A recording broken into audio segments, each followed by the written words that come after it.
d'abord, Excel, c'est utile quand même. Il ne faut pas le jeter.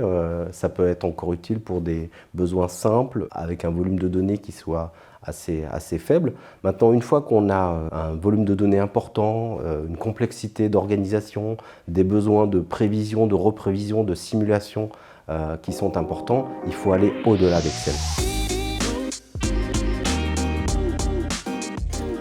Je suis anciennement responsable contrôle de gestion et responsable financier dans des PME, des grands groupes, en France et à l'international, dans des secteurs divers. Et j'ai créé ESC il y a 2 ans pour accompagner les entreprises dans le pilotage et l'amélioration de leurs performances.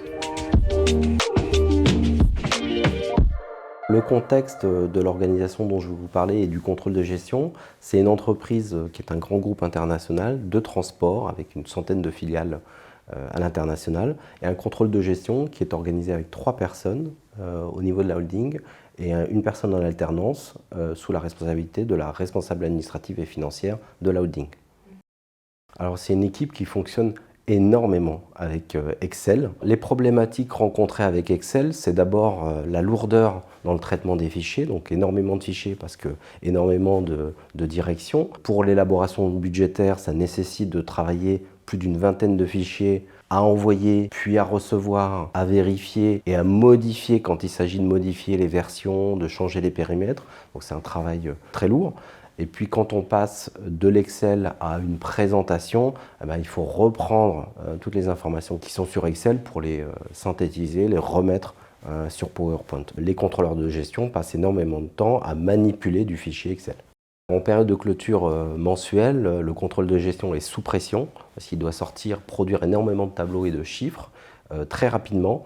Donc quand il n'y a pas suffisamment de temps, effectivement, certains sujets sont mis de côté pour pouvoir adresser les sujets principaux. En termes de risque et de ressenti, le premier risque, c'est un risque d'erreur dans les fichiers, de fiabilité de l'information et donc quelque part de crédibilité du service contrôle de gestion. Ça met le doute sur la fiabilité des chiffres. Donc dans les discussions qu'il peut y avoir avec les directions opérationnelles ou la direction générale, comme il n'y a pas consensus, les décisions se prennent avec difficulté. Et puis ensuite, le ressenti au niveau des équipes contrôle de gestion, c'est la lourdeur des traitements, une forme de ras-le-bol aussi quand il s'agit de traiter une vingtaine, une trentaine de fichiers et qu'on vous demande de modifier un périmètre, de modifier une année de comparaison, de rajouter une colonne. Ce travail sur Excel pèse sur le moral des troupes. Les impacts de l'utilisation d'Excel sur l'organisation et le contrôle de gestion, c'est d'abord qu'on évalue mal le coût de production de l'information. À mon avis, elle est sous-estimée, vu le temps que les contrôleurs de gestion passent. Il faudrait pouvoir mesurer le temps qu'on y passe concrètement. Ensuite, comme on est sur du traitement manuel et qu'il faille attendre d'avoir tous les traitements qui soient réalisés, ça laisse du temps avant qu'on arrive à avoir des chiffres fiables, des chiffres qui ne laissent aucun doute. Et malheureusement, il y a toujours un doute, donc on a du mal à obtenir un consensus au sein de l'organisation pour prendre les décisions ensuite. On peut prendre l'exemple du cockpit d'un avion. Vous avez le pilote et le copilote. Le copilote étant le contrôleur de gestion, il faudrait imaginer que ce contrôleur de gestion, au lieu d'être à côté du pilote, serait quelque part dans les locaux techniques en train de produire les indicateurs qui seraient visualisés sur le tableau de bord. Alors que son rôle, à lui, c'est plutôt d'interpréter, d'analyser, d'interpréter tous ces indicateurs et fournir une information qui soit digérée et synthétique au pilote pour qu'il puisse prendre les décisions. Le management souffre déjà de ce doute sur la fiabilité de l'information et donc il a du mal à prendre des décisions et puis il a par moment un besoin d'analyse plus profond, plus détaillé, plus consolidé. Je vous donne l'exemple concret d'une direction financière, de la direction financière, qui se posait la question de recruter un contrôleur de gestion. La décision a été suspendue parce qu'il n'y avait pas une visibilité des coûts de la direction financière sur l'ensemble du périmètre du groupe. Alors, un outil qui dépasse Excel, c'est un outil d'abord qui permet sur le volet production de l'information, de fiabiliser, de simplifier, de sécuriser, d'automatiser. Et puis, sur le volet utilisation, du fait de ne pas faire intervenir les contrôleurs de gestion dans ce processus de production, en tout cas le fait qu'ils y passent moins de temps, leur permettrait de passer beaucoup plus de temps sur l'analyse.